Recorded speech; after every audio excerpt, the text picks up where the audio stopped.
స్వరూపి వెలిగిన దేవుడు తండ్రి, నిన్ను ఆరాధించండి. నా ఆత్మతో సత్యం తండ్రి, ఆత్మ సత్యాన్ని మాకు నాకు అనుభవించదండి. అయ్యా ఈ ప్రార్థనకి నాయన నాకు ఆపనటువంటి తొలగించాలి. సృష్టిగత నిలయాన్ని ప్రపంచ యావత్తు 40గా వ్యాప్తి చెందించేస్తాను. అయినా అయ్యా ఏ కుటుంబంలో ఎవరు నిర్జీవలసిన సమయంలో జీవాన్ని ప్రకటిస్తున్నారు. అదే వృద్ధుల నుంచి చెంటి వృద్ధులు సర్వమానమైన సమస్త పరిస్థితుల్ని రాజధికారి మనుషులు జ్ఞాపకం కష్టపడతారు తల్లింపచేయమనైనా ఒరేపడి వెరీల మందిరం వృద్ధులు సర్వమానమైన సమస్త పరిశుద్ధిని జ్ఞాపకం చేసుకున్నాను. నేను తగ్గించుకుంటున్నాను. మాకు మీ నామని హెచ్చించుకుంటూ మీ పక్షాన్ని నేను నిలిచినగా మాల మీద నుంచి మాకు నాకు సమృద్ధిని ఆత్మహత్య విధానం మీకు కోసం చెల్లించుకుంటూ జీవముల యేసు నామములో ప్రార్థన చేసి అడిగి తీసుకున్నాం కలుగుదండి. ఆమేన్. ఆదికాండం 8:1 చూసుకుందామండి. దేవుడు నోహని అతనితో కూడా వాడుతున్న సమస్త జంతువులు సమస్త పశువులు జ్ఞాపకం చేసుకున్నాడు. దేవుడు మనకి మహిమకల్గా దేవుడు మనం జ్ఞాపకం చేసుకుని చాలండి. నాడు దేవుడు ఏం చేశాడండి, నోహని జ్ఞాపకం చేసుకున్నాడట.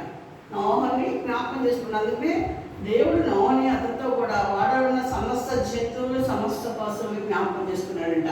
గడే వేసింది ఆయనే, గడే తీసింది ఆయనే. ఎందుకు నోహ దినాలు ఎలా ఉందండి, అంత అరాచకం అనమాట కదండి.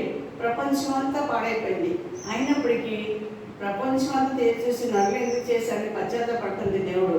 అప్పుడు నోహలో దేవుడు నీతిశూరుడు ఉదయిస్తున్నాడటండి. యాకోబు నక్షత్రం ఉదయించినట్టుగా నీతిశూరుడు ఉదయిస్తున్నాడంట. ఈ తరంలో నువ్వే నాకు నిందారిత్రిగా కనిపిస్తున్నామని ఆయన ఏం చేస్తాడు, పగలు వాడ కట్టుకోమని రాత్రులు పగలు సువార్త ప్రకటించి రాత్రి వాడ కట్టుకోమంటే దేవుడు ఆజ్ఞ పాటించాడంట. దేవుడు ఆజ్ఞముగా అది మనం పాటించేవారని ఉండాలంట. దేవుడు నామానికి మహిమ కలుగాక దేవుడు ఆజ్ఞ జారీ చేస్తాడు. ఎందుకంటే నేను అభిషేకించిన వాళ్ళ దృష్టిలో ముట్టకూడదని చెప్పేసి దేవుడు నామానికి మహిమ కీర్తన 105లో ఉంటుందండి.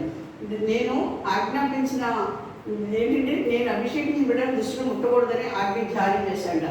అది యేసునామములో నెరవేర్చబడింది కాక ఆమేన్. అందుకనే మనం దేవుడు ఆజ్ఞని వాగ్దానాలు ఎన్నో ఇస్తాడు, సంకలు కొట్టుకుంటాం. కానీ దేవుడు ఆజ్ఞ నెరవేర్చే వరంగా ఉండాలంట. దేవుడు నామానికి మహిమ కలుగుగాక.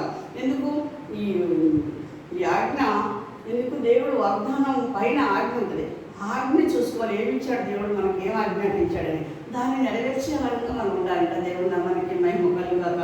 అందుకని తలుపు గడ వేసింది ఆయనే. ఆ శ్రమలో ప్రపంచం అంతా తుడిచిపెట్టేశాడు. ఆయన నోహలో ఒక్కడే తన కుటుంబాన్ని కదండి, తన భార్య నోహ భార్యని కొడుకులు కోడళ్ళని అందరినీ నోహ ఓడలో పెట్టి తలుపు గడవేసి మళ్ళీ ప్రచండ వాయువు అంతా తగ్గిపోయిన తర్వాత ఆయన గడ తీశాడ. దేవుడి నామానికి మహిమ కలుగాక. అంత గొప్ప కార్యం దేవుడు జరిగించాడు. దేవుడి నామానికి మహిమ. అప్పుడు ప్రార్థన ప్రారంభమైందంట. దేవుడి నామానికి మహిమ కలుగాక.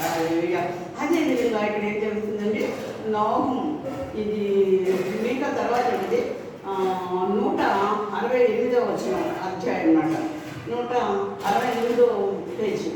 ఇది ఏంటంటే 1వ అధ్యాయం 15వ సువార్త ప్రకటించు సమాధాన వర్తమానం తెలియజేయ వారి పాదముల పర్వతం మీద కనబడుచున్నది. యూదా పండుగల నాచరింపు, నీ మొక్కుబడులను చెల్లింపు, వెద్దుడు నీ మధ్యనిక సంచరి